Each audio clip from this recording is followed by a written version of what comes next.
do like to experiment now. Signature gin is by no means a London dry anymore. We start off with a London dry base and build on that. So everything we do kind of has, I believe gin should be gin. So we start off with a traditional recipe and then we sort of expand out from that. So the signature gin, I think our juniper berry percentage in that is around 63%. So Wow. it's quite juniper forward. Wow. Having 21 botanicals in there, there are other botanicals that complement that. So it's not a juniper hit in the face.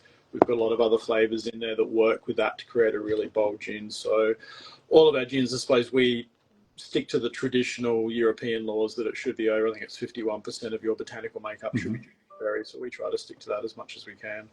When you're distillation, are you doing all the both botanicals at once, or are you treating them separately and then? No, we do it all at once. We had during COVID, I think I distilled about 300 botanicals and then played with recipes and blended them, and you do get a good result, but not as good as you do when you're actually, you have them all in the still together, because you get those flavors that marry together. A lot of distilleries will create what they call a concentrate, so they'll create a really rich gin like ours, and then they'll water that down with ethanol before they water it down with water to get it to drinking ABV. We don't do that either, because as soon as you add that ethanol, you're breaking all those bonds apart. So what comes out of the still, we let it sit for about a month, and then we slowly water it down over a couple of weeks with purified spring water that we use, and then you get a nice pure flavour. So a lot of the comments in our gin are, though, even though you've got a 42% gin, you can still drink it neat. It's nice and smooth, and that's one of the reasons it does cost a lot more. The production times are slower, but that's what you're paying for. That's a quality product. So. It's a very elegant gin. I'm not saying that because you're here. I've sort of always been a big fan of it, because it's one of those Australian gins, particularly where some go on their big bold flavours, especially on a botanical, for example, and you kind of love or you hate that style, if you know what I mean. And I just like how classic yours is, and hence it's also so versatile as well, Yeah, exactly. Yeah. When we launched, we took it into some bars and they tried it and they said, "Oh, this is delicious, but it's not going to work for us. We need a cocktail gin." And I said, "Well, try a cocktail. It's not going to work." And a couple of them tried it and they just went, "Wow, this is like a chameleon. You've got all of these different flavors that pop up depending on how you use it." And it's still, people ask me what my favorite product is that we make, and it's like asking you what your favorite child is. I don't have a favorite child, but I do love the signature gin for that exact reason. In winter I'll drink it neat. You can drink it with soda, tonic. It's great. It's great with a ruby red grapefruit or a cranberry juice, and fantastic in cocktails. It's we've even used it in tequila-based cocktails. It works really well. Interesting. Because I'm looking at your website now. So if everybody just tuning in, littlejuniper.com.au is where you need to go. And so you've got your rare plum gin now. You've got a Christmas pudding. Looks kind of fun. It's a fun label.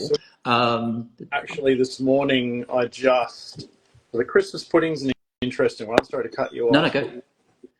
That one's a 2-year-old barrel aged. So it takes 3 years to make a bottle of that one. So it's short. Long story short, it's I've got Scottish and Irish ancestry.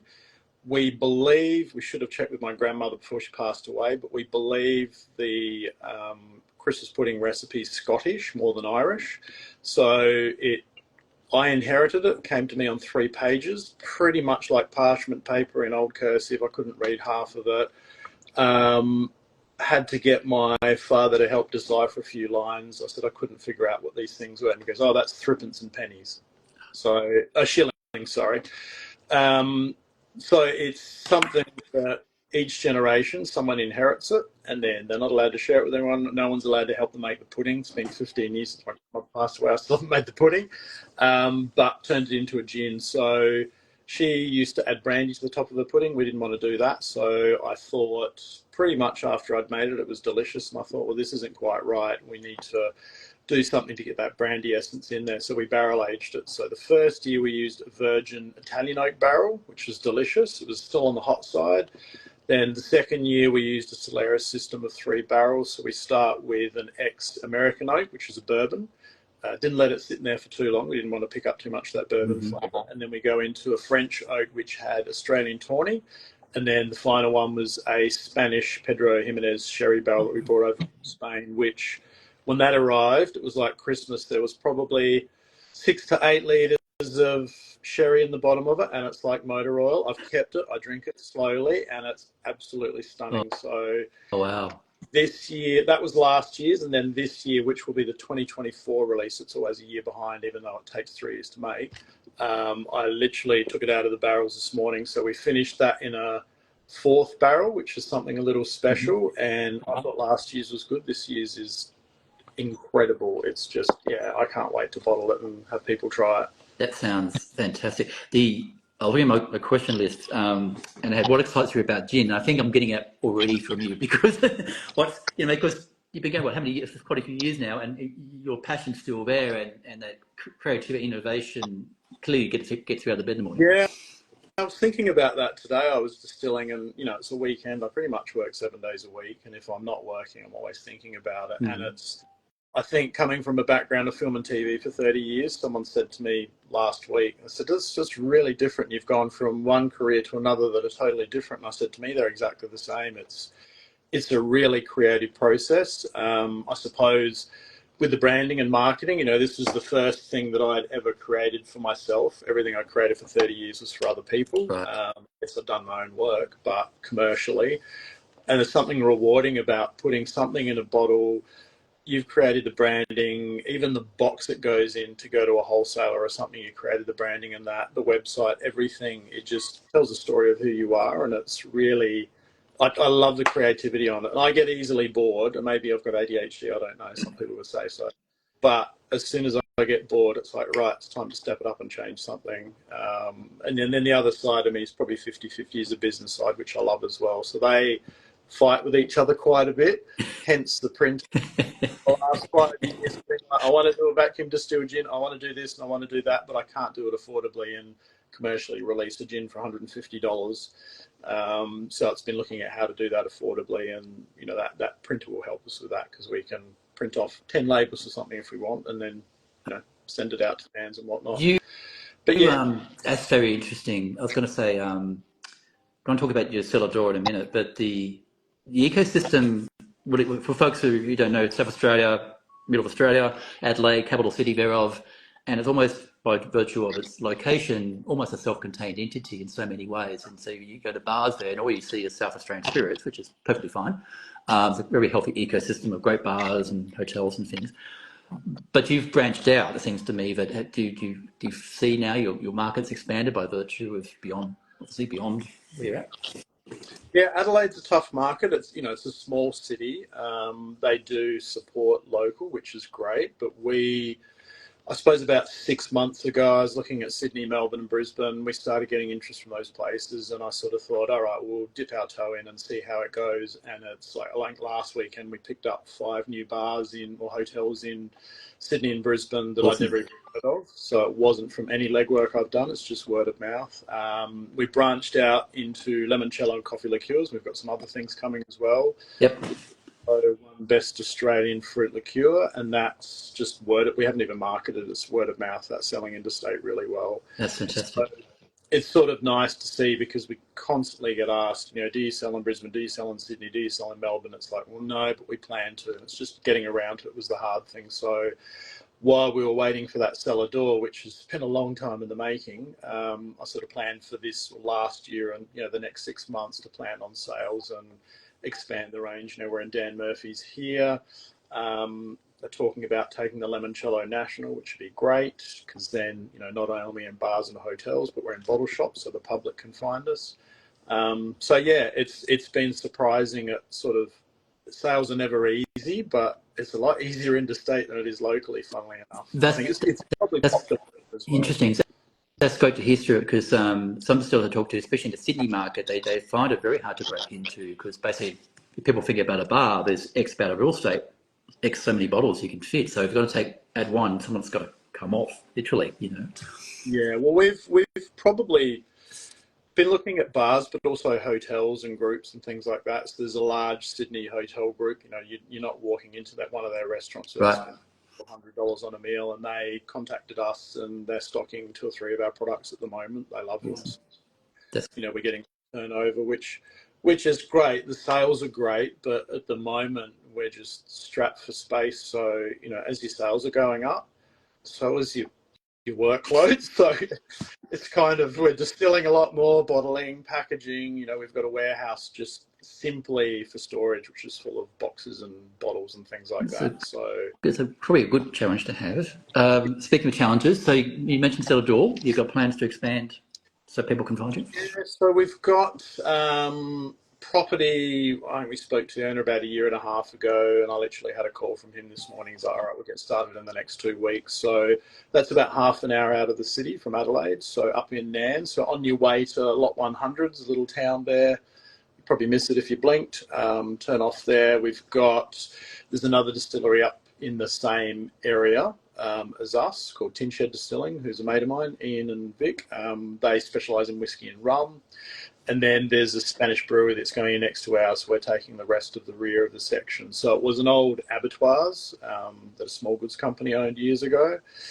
And I think we've got about 2,000 square metres. So we'll have the new distillery, which is probably bigger than most cellar door spaces and distilleries I've been looking at in the past.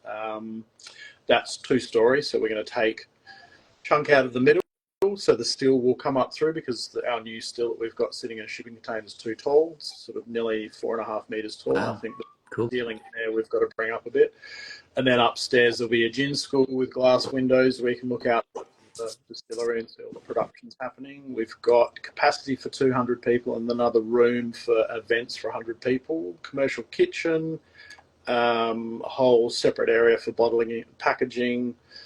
What else am I missing? An outdoor section, a little atrium, little whiskey lounge. So it's quite a quirky building. The owner said he'd had 12 or 13 groups go through and they couldn't figure out what to do with it. I was in there within 5 minutes. From the outside, it looked atrocious. As soon as I walked in, I was just like, oh my God, I can see this and this and this. So, Oh, great. Yeah, he's pretty excited. So you were holding it to any timeline, but do you have what, this time next year, do you think? Or? I would hope so. If I had $1 for every time someone asked me to do that, I'd never open because I'd be a millionaire by now. But there's been, I suppose, the owner's very busy. He's a commercial engineer and has a lot of developments. So there were a couple of hold-ups in council because where the brewery, us, and a new car park we're putting in to accommodate for all the car parking has gone through council at the same time. So it's been a bit slower than I would have liked, but it's pretty much done now. Once he gets his, button to gear, he's pretty quick. So he's It's interesting. This is on your question list, Stuart. But the one thing that's occurred to me where talking to people like yourself is that gin's a manifestation of so many things. Isn't it? Like, and you've got it is, how to put this, part of a wider ecosystem of people who make the stills, to people who grow the botanicals, to the Coopers. And now you're talking, you've got a tourism product in the pipeline, as it were, your employer. It's distillers are a catalyst for so many things and so many other industries. Yeah, I've had my own business before in media and design, but it was small. Whereas this is, I suppose, the fact that I can hire people. I think I've had 12 job applications already, and I keep telling people we're not going to be open for a year. No, I live up in the hills. We've been following for years. If I do a tasting at the bottle shop that's near where the distillery is going to be, I think I had 30 groups of people coming in who were like, I was like, oh, do you want to try a gin? They're like, oh, no, we buy your gin all the time. We're here to see you and ask questions about the distillery. So there's a lot of support. Great. We had another property just in the foothills about 2 years ago that fell through, and once that fell through, I had phone calls from all these farmers saying, oh, we've got apples in our orchards that aren't good enough for commercial produce. We're going to drop them into you and see what you can do with them to make brandy or whatever. So there were all these growers that I didn't even know existed that had already planned on coming to visit us when we opened. So we've got the same thing up there. Even with the kitchen, we want to try and use as much as we can that's not just South Australian, but from around that region, Adelaide Hills. Like, I love the fact at the moment, a lot of our products, like our limoncello, things we use in our signature and our plum gins, we use local growers as well. So I was on a farm a couple of weeks ago, and he's got a hell of a lot of land, and he's looking for what to grow. And I was like, well, have you thought about putting this and this and this in? He's like, well, no, because there wouldn't be much of a call for it. And I said, well, if you put those crops in, we'll make a product for it. So it's being able to support farmers who are struggling as well, because farming's not great at the moment. No. Droughts and things, but they've got bores and they've got water. So it's working with growers, working with butchers, things like that, that I'm looking forward to. Really having something that is South Australian and being quite proud of it. Yeah, that's fantastic. You maybe remember I used to be a National Tourism Board judge, and they changed the categories last couple of years to actually have two. It used to be just wineries, cellar doors, and now the distillery is part of the category as well, which is great to see. So I fully expect you to be having an entry in one day, get some gongs going, man. But that must give you confidence knowing that you've got that interest in that groundswell and it's raw material you can just pick up and run with. Sounds like. I mean, it's going to be more work for everybody, but what a great position to be in. Yeah, I just like the fact that, if we're doing well, then someone else is doing well. It's not, we're not sending money overseas. We're keeping the local economy going, and it's, that to me is what, I don't know. It is the other side of it, that during COVID, like bars and everything are suffering, and I have no doubt that we'll get in, and it's not going to be flying from day one. It'll take a while to build it up and get people through the door. But the thing for me is doing something for community and having people in there, not necessarily drinking, but having events where we can do things for community. I'm part of a lot of business networking groups, and you get together with CEOs, and you're all part of a totally different industry, but you're all going through the same problems. Yes. And some of these people are desperate. Their businesses are on the brink of closure, and you just talk to them, you come up with a single idea and it can help them, and they come up with ideas that can help you. So it's about networking with local businesses and local people as well. I'm big on the art scene, so having musicians in there, using that events room to have a gallery and show off, Sala exhibitions or any artwork and things like that. It's just, yes, it's a distillery, it's a cellar door, and there's a kitchen there, but it's also, I don't know, it's a way for me to have a premises that allows me to show people what I love and support other people and artists and, like I said, farmers and things like that. That's a gorgeous vision, and it occurred to me, listening to you about COVID and the isolation that happened through that. And I was talking about this fun little thing that James did. I think what we've come on the other side of that is the human need to connect in all sorts of ways, and you just can't get past a physical space and a welcoming space, and we're hardwired for it, right? So.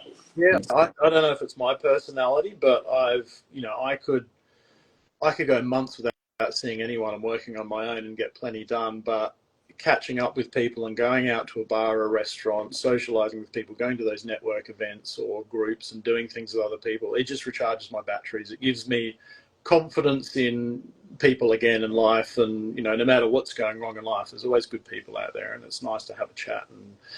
And everything online, it's great technology. I've been working with it for years and I love where it's going, but I also hate where it's going. So it's a tough one. We're even looking at date nights and things like that because people are all online dating and going through horrors and that. And it's like, all right, well, let's do a good old date night and have people there meeting and greeting and Love it. Well, look, I think that's a really nice note to finish on, something romantic. Stuart, I know you've had a busy day, so thank you so much for your time today. So friends, Stuart McKenzie, the founder of Little Juniper, littlejuniper.com.au. Go find the good stuff in South Australia. It's been great to see you again, mate. Hope it's not too long before we have a chat again. definitely have to come down and see us. I will. All right. Stay well, man. Take care. All the best, mate. Yes, all right. So you just press a goodbye button and I'll crack on. Voila. Thank you, Stuart. Thank you, Little Juniper. Yeah, littlejuniper.com.au. Fantastic range and top bloke. And it goes to show, as you were saying, that we're talking about gin today. Happy World Gin Day. And if it's tuned in, we've got different distillers meet every on the half hour, an hour. And it's clearly more than a great of some of its parts. Yes, what's in a bottle is one thing, but it's a catalyst for so much other things in the other industries like the coopers and the barrel makers and the people who make the stills and the people who grow the botanicals and the marketing and the tourism and all that. It's all kind of comes out of that, which is really fantastic. And what